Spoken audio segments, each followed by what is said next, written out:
Yo les postos, c'est Sacha, bienvenue dans cette nouvelle vidéo Mercato et actualité du football. N'oubliez pas, vous avez toujours moins 5% avec le code promo Sacha10 sur tous les maillots de football avec le site officiel Football 11. Voilà, les survêtements de tous les championnats européens, de tous les clubs que vous voulez. Voilà, n'hésitez pas les postos, c'est pas cher en plus, c'est livraison gratuite, donc moins 5% avec le code promo Sacha Benita 10. Et on passe à cette journée où l'actualité est forte en intensité. Le fair play financier ne sera pas suspendu par l'UEFA, c'est un secret de Polichinelle, l'impact économique et financier de cette épidémie sur les clubs de football est déjà colossal et les choses ne vont pas aller en s'arrangeant dans les prochaines semaines et les prochains mois. Face à ce problème, l'UEFA a un temps réfléchi à suspendre le fair play financier pour soulager les clubs. Le président de l'UEFA, qui a esquivé la question de l'exclusion de Manchester City de toute compétition européenne pour les 2 prochaines saisons, a expliqué la position de l'instance européenne à ce sujet, où il cite « Nous avons déjà suspendu quelques conditions du fair play financier, mais nous ne le suspendrons pas. Il a apporté beaucoup d'avantages. Le fair play financier doit être une aide, pas un obstacle. Nous serons plus flexibles. Manchester City ? L'affaire a été traitée par un organisme indépendant et se trouve maintenant entre les mains du TAS, le tribunal arbitral du sport. Il ne serait pas approprié de commenter ce sujet, a confié Alexandre Seferin au cours d'un entretien accordé au Corriere dello Sport ce lundi. De quoi rassurer les clubs dans un futur proche? Pas vraiment. La Bundesliga pourrait reprendre le 9 mai à huis clos. Évoquée depuis quelques jours, la date du 9 mai pour une reprise du football en Allemagne vient d'être confirmée par le gouvernement au journal Bild. Officiellement suspendue jusqu'au 30 avril, la Bundesliga voit le bout du tunnel. Après avoir repris massivement l'entraînement depuis quelques jours, les clubs allemands pourraient retrouver la compétition le 9 mai. C'est en tout cas ce qui est annoncé conjointement par Armin Laschet, Premier ministre en Allemagne, et Markus Söder, chef du gouvernement de Bavière, au journal allemand Bild. Il n'y aura pas de match avec du public, précise Laschet. On peut envisager une reprise à huis clos avec des mesures strictes. Le 9 mai est une date envisageable. L'équilibre est difficile à trouver. Il faut être prudent, explique de son côté Markus Söder.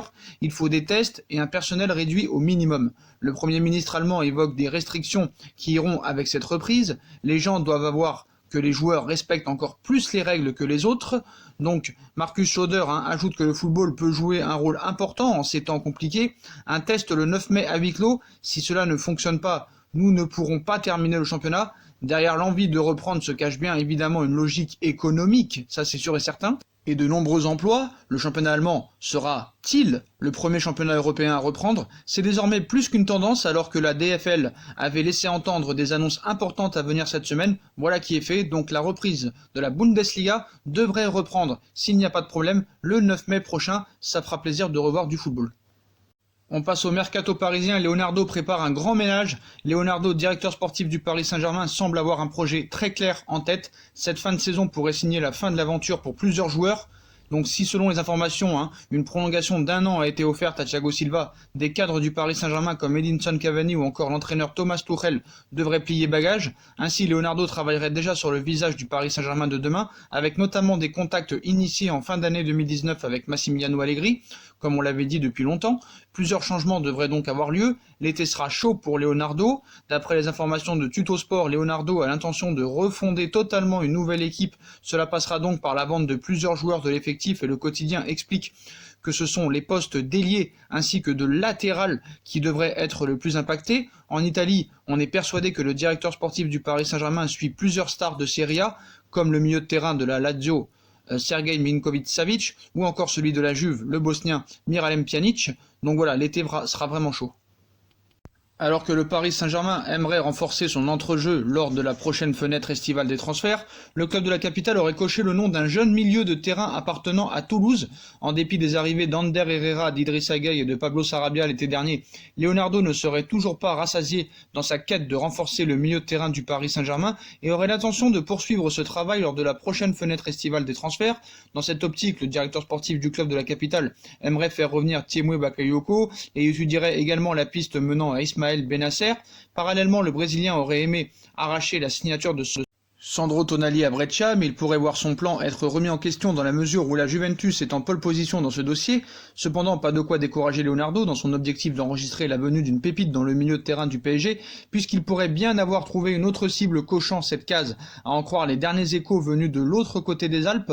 Un duel entre le Paris Saint-Germain et l'Inter de Milan pour recruter Steve Mou, À en croire les informations de Calcio Mercato, le Paris Saint-Germain suivrait de très près la situation du jeune Steve Evmou, un milieu de terrain âgé de 18 ans. Son nom ne vous dit peut-être rien, mais le Camerounais appartient à Toulouse, une écurie qui va rejoindre l'été prochain après avoir trouvé un accord de longue date avant que celui-ci ne devienne effectif à sa majorité. Considéré comme un grand espoir du football africain, le joueur qui a pour source d'inspiration Paul Pogba évolue du côté de l'AS Azur Star, une écurie fondée par sa mère qui n'est nulle autre qu'une icône du football féminin au Cameroun après avoir été la première capitaine des Lions indomptables. De son côté, Steve Mvou a franchi peu à peu les étapes avec brio, au point d'être grandement admiré par Clarence Seedorf qui entraîne la sélection nationale du Cameroun et qui l'avait convoqué pour la Coupe d'Afrique des Nations l'an passé. Le jeune futur Toulousain pourrait donc prochainement entrer dans la cour des grands. Il serait ainsi suivi de longue date par le PSG, qui l'aurait déjà pu rejoindre après avoir réussi plusieurs tests avant d'opter pour grandir progressivement en s'engageant en faveur du TFC. Un retour de flamme pourrait donc intervenir dans ce dossier, mais le club de la capitale ne serait pas le seul à travailler sur la piste menant à Steve Mvou, puisque l'Inter Milan surveillerait également sa progression depuis un moment. Affaire à suivre donc. Le retour de la rumeur d'un échange Donnarumma-Areola relancé, souvent annoncé dans le viseur du Paris Saint-Germain par le passé, le gardien du Milan AC Gianluigi Donnarumma appelait toujours au directeur sportif parisien Leonardo. Pour faciliter cette opération, le PSG pourrait utiliser Alphonse Areola. Le Paris Saint-Germain a gagné en fiabilité au poste de gardien de but avec l'arrivée l'été dernier de Keylor Navas en provenance du Real Madrid pour 15 millions d'euros. Cependant, à 33 ans, le Costa-Ricain n'incarne pas l'avenir au Paris Saint-Germain et à ce poste, le directeur sportif parisien Leonardo dispose d'un véritable chouchou pour se projeter sur le long terme. Le portier du Milan AC Gianluigi Donnarumma encore ciblé. Par le passé, le jeune prodige de 21 ans a été annoncé avec insistance dans le viseur du PSG. Et encore ce lundi, le quotidien italien Tuttosport assure que le PSG continue de penser aux Milanais dans la perspective du prochain mercato d'été. Avec la fin du contrat de Donnarumma en juin 2021, Leonardo ne veut visiblement pas laisser passer sa chance. Et pour éviter de dépenser de l'argent dans un dossier loin d'être prioritaire, le dirigeant brésilien dispose d'une idée: intégrer Alphonse Areola à cette opération. Actuellement prêté au Real Madrid, le Français ne devrait pas être conservé par la formation espagnole et n'envisage pas un retour à Paris.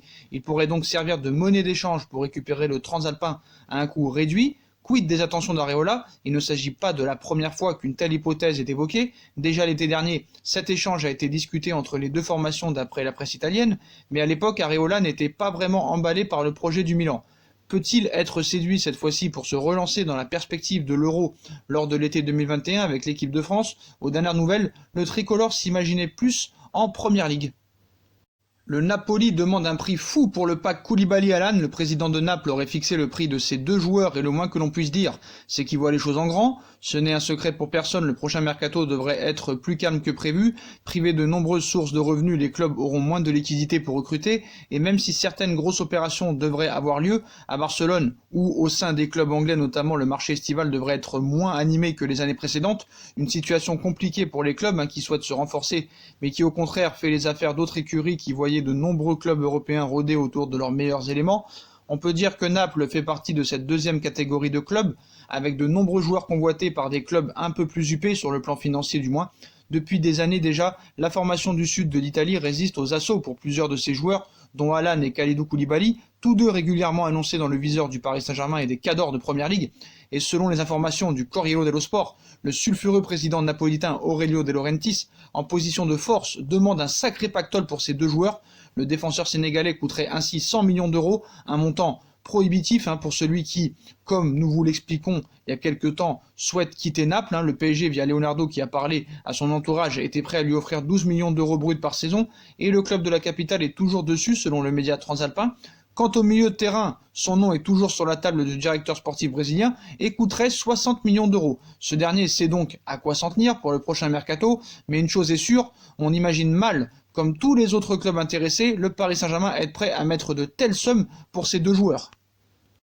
Donc Koulibaly s'éloigne de Paris, courtisé par le PSG depuis maintenant un certain temps. Il n'est pas tenté par le projet parisien et oriente sa préférence sur un autre championnat. Le PSG se cherche un nouveau crack en défense après avoir verrouillé l'avenir de Marquinhos. Paris aspire à installer un nouveau taulier à ses côtés, mais pour le moment les dirigeants parisiens se cassent les dents, à commencer par la piste menant à Kalidou Koulibaly, le colosse de Naples, réticent à l'idée de rejoindre le PSG. S'il est exact que Paris le veut et œuvre en coulisses pour préparer une opération, l'intérêt n'est malheureusement pas réciproque. Koulibaly veut l'Angleterre et selon les informations en Italie, Koulibaly a fait savoir à son entourage qu'il n'était pas chaud pour venir à Paris et même si Leonardo dégaine une offre XXL à Naples, comme au joueur, le Sénégalais ne semble pas en mesure de se laisser convaincre. Dans son esprit, il y a une préférence évidente et qui s'intensifie avec le temps, la Première Ligue, courtisée par les deux clubs de Manchester.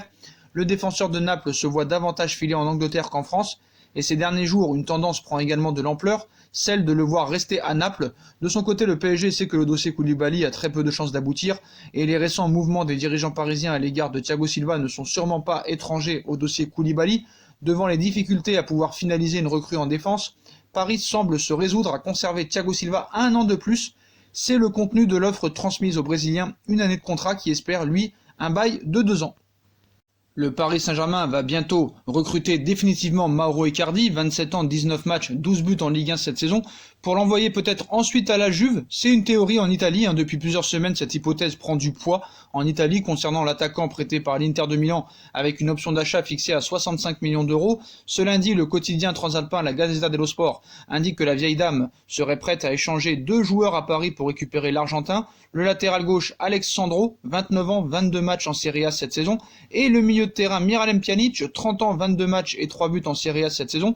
2 cibles du Paris Saint-Germain depuis plusieurs années. Reste à savoir si les 2 Turinois et les dirigeants parisiens se montreront séduits par cette possibilité.